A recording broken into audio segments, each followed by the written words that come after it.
காக்கும் கரை விநாயகருக்கு சரணம், பூண்டி மகானுக்கு அரோகரா. மண்ணு புகழ் கௌசலைதன் மணிவயிறு வாய்த்தவனே, தென்னிலங்கை கோன்முடிகள் சிந்துவித்தாய், செம்போன் சேர் கண்ணினன் மாமதில் புடைசூழ் கண்ணபுரத்து என் கருமணியை, என்னுடைய இன்னமுதே ராகவனே தாலேலோ. அருமையான தாலாட்டு பாடல். ராமபிரானை குழந்தையாக பாவித்து குலசேகர ஆழ்வார் பாடிய அமுதமான வார்த்தைகள். 12 ஆழ்வார்களில் நாம் இன்று காண இருப்பது குலசேகர ஆழ்வாருடைய வரலாறு. சேர நாட்டிலே திருவஞ்சைக்கலம் என்னும் ஊரை தலைநகராக கொண்டு ஆண்ட மன்னர் திடவரதன். இவருக்கு பிறந்த பிள்ளைதான் குலசேகர ஆழ்வார். மன்னன் மகன் எப்படி ஆழ்வாராக மாற முடியும்? இங்குதான் திருமாலுடைய அருள் வேலை செய்தது. திடவரதன் நல்ல ஒரு வைஷ்ணவ பக்தன். திருமால் மீதும் அவருடைய தொண்டர்கள் மீதும் இவருக்கு அளப்பரிய அன்பு இருந்தது. அவருடைய தொண்டர்கள் எது கேட்டாலும் இவர் தானமாக கொடுத்து விடுவார். அத்தகைய ஒரு உள்ளம் அவருடையது. அவருக்கு பிறந்த பிள்ளைதான் குலசேகரன். தன்னுடைய தந்தை என்ன செய்கிறாரு? நாம் இந்த நாட்டை ஆண்டது போதும், நாம் வைணவ திருக்கோயில்களை தரிசனம் செய்யலாம் என்று அவர் க்ஷேத்ராடனம் புறப்பட்டு விட்டார். தன்னுடைய மகனான குலசேகரனுக்கு முடிசூட்டி விட்டு. இப்போ அரியணையில் இருக்கிறது குலசேகரன். அவருக்கு சிறு வயது முதலே ராமபிரான் மீதும் கிருஷ்ணர் மீதும் மிகுந்த அன்பு.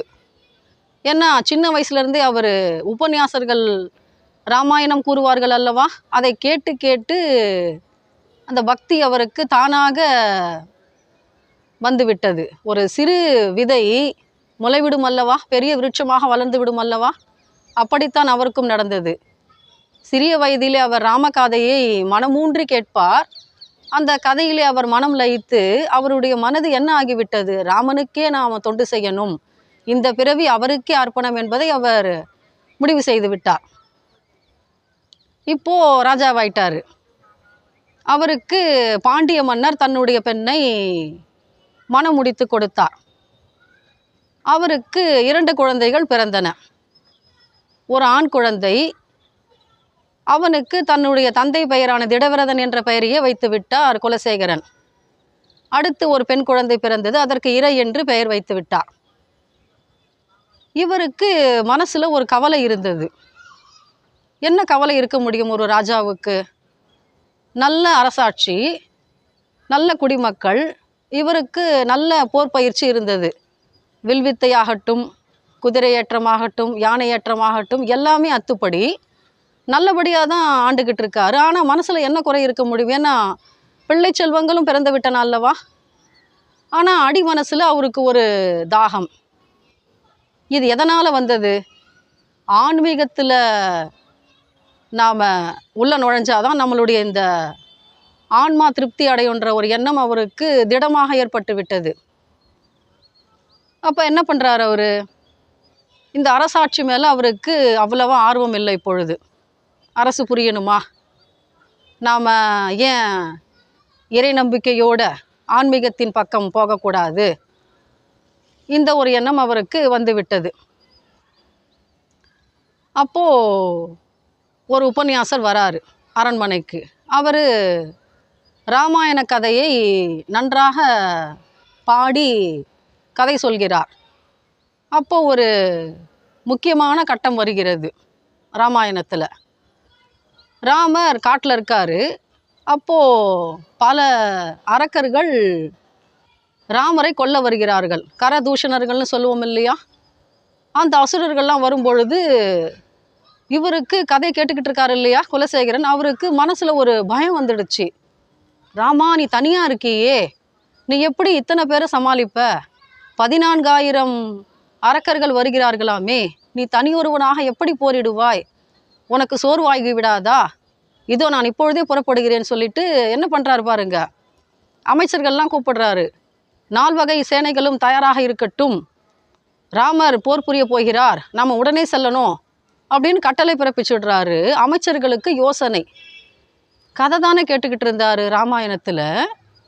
எதுக்கு இவ்வளோ ஒரு உணர்ச்சிமயமாக ஆகிவிட்டார் இவர் அப்படின்னு ஒரு யோசனை பண்ணுறாங்க. அப்போ ஒரு அமைச்சர் சொல்கிறாரு, அரசே, ராமர் மிகவும் வெற்றிகரமாக தன்னுடைய அந்த அரக்கர்கள் வதத்தை முடித்து விட்டார், நீங்கள் கவலைப்பட வேண்டாம், நாம் புறப்படணும்னு அவசியம் இல்லை சேனைகளோடு அப்படின்னு சொன்ன உடனே தான் இவருக்கு கொஞ்சம் மனசு திருப்தி ஆகுது. அப்பா, என் ராமன் பிழைத்து விட்டானா, ஒன்றும் ஆகலைல்ல அவனுக்கு. அப்போது ரொம்ப பக்தி அதிகமாகிடுது இவருக்கு. இவர் என்ன பண்ணுறாரு, தன்னுடைய அரசாட்சியை தன்னுடைய மகனான திடவிரதனுக்கே கொடுத்து விட்டு இவர் திவ்ய தேசங்களுக்கு புறப்படுகிறார். ஒவ்வொரு கோவிலாக சென்று திருமால் உரையும் அந்த பதிகளுக்கு சென்று அவரை வணங்கி பாடலாம் அப்படின்ற முடிவுக்கு வந்துட்டார். பெருமாள் திருமொழின்ற ஒரு பாசுரங்களை எழுதலாம்னு அவர் முடிவு பண்ணிட்டார். அப்போது என்ன நடந்ததுன்னா, இவர் ஏன் அரசாட்சியை துறந்தார்ன்றதுக்கு ஒரு பின்னணியில் ஒரு நிகழ்வு இருக்குது. அரசாட்சி நடந்துக்கிட்டு இருக்கும் பொழுது இவர் அரண்மனையில் பெருமாளுடைய தொண்டர்களை உள்ளே அனுமதித்தார். அவர்கள் எங்கு வேண்டுமானாலும் செல்லலாம் அப்படின்ற ஒரு அனுமதி. இதை அமைச்சர்கள் பார்க்குறாங்க. இது அரண்மனையா இல்லை அடியார்கள் நடமாடுகிற அரங்கமா, ஏன் இப்படி நிறைய பேர் வந்து போய்கிட்டு இருக்காங்க, இதனால் நம்முடைய இந்த அரசாட்சி பாதிக்கப்படுது இல்லையா, இந்த நிர்வாகம் எப்படியாவது அப்புறப்படுத்தணும் இல்லையா இவங்களெல்லாம், தொண்டர்களெல்லாம். அதுக்கு அமைச்சர்களெல்லாம் கூடி ஒரு சதி ஆலோசனை பண்ணுறாங்க. இவர் அரண்மனையில் ஒரு விக்கிரகத்தை வச்சு கும்பிட்டுக்கிட்டு இருக்காரு. அது பெருமாளுடைய அழகான திருமேனி. அதில் பல வைர வைடூரியங்கள் அடங்கிய மாலைகள், கிரீடங்கள் எல்லாத்தையும் வைத்து பூஜிக்கிறாரு. இவங்க என்ன பண்ணுறாங்கன்னா, அமைச்சர்கள் ஒரு நவரத்ன மாலையை எடுத்து ஒளிச்சு வச்சுக்கிறாங்க. அரசர்கிட்ட ஒரு கோரிக்கை சொல்கிறாங்க. என்னன்னா, அடியார்கள் பலரும் வராங்க, யாருன்னு தெரியல, ஒரு நவரத்ன மாலையை திருடி போயிட்டு இருக்காங்க, அதை நீங்கள் கண்டுபிடிக்கணும், நீங்கள் யார் வேணாலும் உள்ள நுழையலான்னு அனுமதி கொடுத்ததுனால அதை தவறாக பயன்படுத்திக்கிறாங்கன்னு சொல்லிட்டு பழி சொல்லிடுறாங்க. இவருக்கா யோசனையாக போயிடுச்சு, ஒரு பெருமாள் பக்தன் எப்படி தன்னுடைய தெய்வத்தின் மீது இருக்கக்கூடிய மாலையை திருடி எடுத்துக்கொண்டு போய்விடுவான், அது தவறல்லவா, அது மாதிரி செய்ய மாட்டாங்க இல்லையா. அப்போது சரி, அமைச்சர்கள் ஏதோ சூழ்ச்சி பண்ணுறாங்க, நாம் அரசாட்சியை தொடர்ந்து நடத்தணும், பகவானோட பக்தனாக இருக்கிறது இவங்களுக்கு பிடிக்கல போலன்னு அவருக்கு தெரிஞ்சு போயிடுது. என்ன செய்கிறாரு பாருங்க, அமைச்சர்கள்கிட்டே கேட்கிறாரு குலசேகரன், என்ன ஒரு வேலையை செஞ்சால் இந்த அடியார்கள் வரமாட்டாங்க, எப்படி திருத்தலாம்னு சொல்லுங்க அப்படின்னு கேட்கும் பொழுது அமைச்சர்கள் சொல்கிறாங்க பாருங்க ஒரு கொடிய எண்ணத்தை. அரசே, ஒரு கருநாகத்தை, நல்ல விஷம் நிரம்பியுள்ள கருநாகம், அதை கொண்டு வந்து இந்த அரண்மனைக்குள்ளே வச்சுடுவோம், ஒரு பெட்டியில் பூட்டி. யாரெல்லாம் உள்ளே வராங்களோ அடியார்கள், அவங்களுக்கு தைரியம் இருந்தா, இந்த நவரத்ன மாலை அவங்க எடுக்கலைன்னா அந்த பெட்டிக்குள்ளே கையை விட்டு தான் நிரபராதின்னு உள்ளே விட்டுட்டு எடுக்க சொல்லுங்க. ஏன்னா ஒரு நாகத்துக்கு தெரியும் இல்லையா இவங்க எடுத்தாங்களா இல்லையான்னு, பாம்பு கொத்தாமல் விட்டாக்கா அவங்கெல்லாம் நிரபராதிங்க அப்படின்னு ஒரு எண்ணம் சொல்லும் பொழுது குலசேகரன் சொல்கிறாரு பாருங்க, இதை முதல்ல நானே செய்கிறேன், நானே ஆரம்பித்து வைக்கிறேன், நீங்கள் கொண்டு வாங்க அந்த விஷம் நிரம்பிய நாகத்தினுடைய பெட்டியை. அதில் கையை உள்ளே விடுறாரு குலசேகரன். பெருமாளுடைய அடியார்கள் இந்த நவரத்ன மாலையை எடுத்திருந்தால் என்னுடைய கையை இந்த பாம்பு தீண்டட்டும் அப்படின்னு கையை உள்ளே விடுறாரு. நாகத்துக்கு தெரியும் இல்லையா இந்த மாதிரி வேலையெல்லாம் அடியார்கள் செய்ய மாட்டாங்கன்னு. ஒன்றும் நடக்கலை, கையை வெளியே எடுத்துடுறாரு. ஆனால் அமைச்சர்கள்லாம் தலை குனிஞ்சு நிற்கிறாங்க, தவறு செஞ்சிட்டாங்க இல்லையா அரசாட்சிக்காக. அப்போ முடிவு பண்ணுறாரு, இந்த அரசாட்சிக்காக தானே நீங்கள் இந்த மாதிரி செஞ்சீங்க, எனக்கு தேவையே இல்லை இந்த அரச பதவி, திறந்துட்டு வெளியே வந்துடுறாரு. தன்னுடைய மகனை முடிச்சிட்டு விட்டுடுறாரு. இப்போ எங்கே விட்டோம் கதையை நாம், பெருமாள் திருமொழின்ற பாசுரங்களை இயற்ற ஆரம்பித்து விட்டார் குலசேகரன். இப்பொழுது அவர் அரசர் கிடையாது, குலசேகர ஆழ்வாராகி விட்டார். 105 பாடல்கள் அடங்கிய பாசுரங்களை அவர் இயற்றுகிறார்.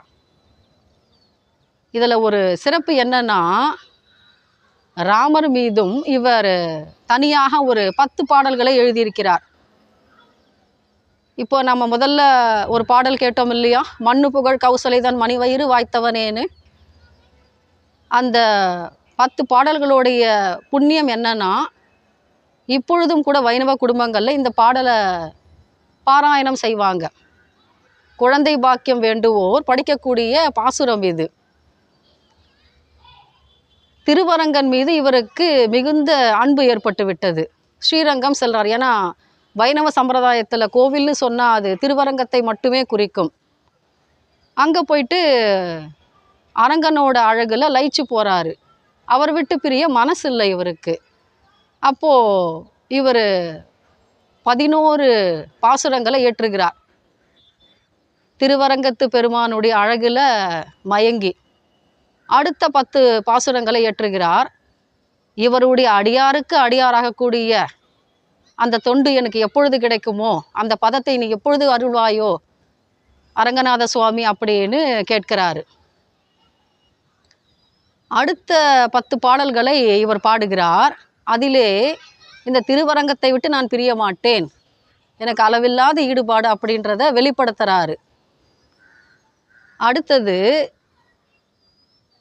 இன்னும் ஒரு 10 பாடல்களை பாடுகிறார். அதில் வித்துவ கோட்டம்மா என்ற வார்த்தையை பயன்படுத்தி எழுதுகிறார். வாளால் அறுத்து சுடினும் மாளாத காதல் நோயாளன் போல் மீளா துயதரினும் வித்துவ கோட்டம்மா நீ ஆளா உணதருளை பார்ப்பன் அடியேனே. இந்த பாசுரத்தை அவர் பாடுகிறார். வாளால் அறுத்து சுடினும் மருத்துவன் பால் மாளாத காதல் நோயாளன் போல் மாயத்தால் மீளா துயர்தரினும் நீ ஆளா உணதருளே பார்ப்பன் அடியேனேன்னு பாடுகிறார். என்ன அர்த்தம்? ஒரு மருத்துவர் நம்முடைய காயத்துக்கு மருந்திடுகிறார். எப்படி மருந்திடுகிறார்?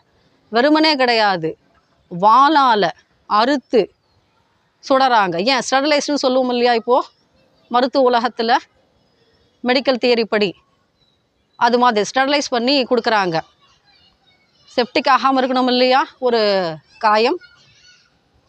அது மாதிரி எனக்கு எத்தகைய துயர் தரினாலும் நாம் டாக்டரை கோச்சிக்குவோமா, ஏன்னா எப்படி கஷ்டம் கொடுக்குறாரு அப்படின்னு சொல்லிட்டு. எவ்வளவு கஷ்டம் கொடுத்தாலும் நம்முடைய நன்மைக்காக தானே அவர் செய்கிறாரு. இந்த ஒரு எண்ணம் ஒரு பேஷண்ட்டுக்கு வரும் இல்லையா. அது மாதிரி நீ எவ்வளவு தான் எனக்கு துன்பம் கொடுத்தாலும் நான் உன்னைத்தான் சரணடைவேன் ஸ்ரீரங்கத்து பெருமானே வித்துவ கோட்டம்மா, இப்படி அவர் அன்போடு பாடுறாரு.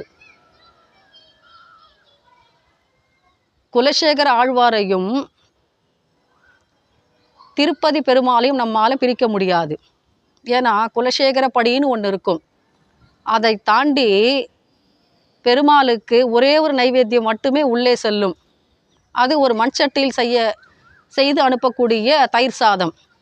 எத்தனை விலையுயர்ந்த பிரசாதங்கள் அவருக்கு தயாரித்தாலும் நித்தியமும் ஒவ்வொரு நாளும், ஆனால் அந்த குலசேகரன் படியை தாண்டி செல்லக்கூடிய ஒரே ஒரு திருவமுது தயிர் அன்னம் மட்டுமே. ஏன் அப்படி ஒரு சிறப்பு குலசேகர படின்னு சொல்லிட்டு இந்த ஆழ்வாருக்கு? செடியாய வல்வினைகள் தீர்க்கும் திருமாலே நெடியானே வேங்கடவா நின் கோயிலின் வாசல் அடியாரும் வானவரும் அரம்பையரும் கிடந்து எங்கும் படியாய் கிடந்துன் பவளவாய் காண்பேனே. என்ன சொல்றாரு? எனக்கு ஒரு வாய்ப்பு கிடைத்தால் உன்னுடைய படியாக பிறந்து நீ உறையும் அந்த கோவிலின் கருவறைக்கு முன்பு ஒரு படியாய் கிடந்து உன்னுடைய அந்த பவளவாய் அழகை நான் பார்த்து கொண்டே ரசிக்க மாட்டேனா? அப்படி ஒரு வாய்ப்பு எனக்கு நீ கொடுக்க மாட்டியா? அவ்வளவு ஆனந்தம் அவருக்கு பெருமாளுடைய அழகுல லயிச்சு கிடக்கிறாரு. உன்னை அனுதினமும் பார்க்க வேண்டும், அனவரதமும் உன்னுடைய அழகை நான் ரசிக்க வேண்டும் என்பதன் வேண்டுகோளின் வெளிப்பாடு இந்த பாசுரம். இன்னொரு கற்பனை லயத்தை அவர் சொல்கிறார். ஒரு கடல், அந்த கடலின் நடுவே ஒரு படகு சென்று கொண்டிருக்கிறது. அங்கே ஒரு சிறு பறவை அமர்ந்து கொண்டிருக்கிறது அந்த கப்பலின் விளிம்பில். அது ஒரு சுற்றி விட்டு வருகிறதாம். ஏன்னா எங்கே சுத்தினாலும் 4 பக்கமும் தண்ணீராகத்தான் இருக்கின்றன. எங்கே போனாலும் கரை இல்லை.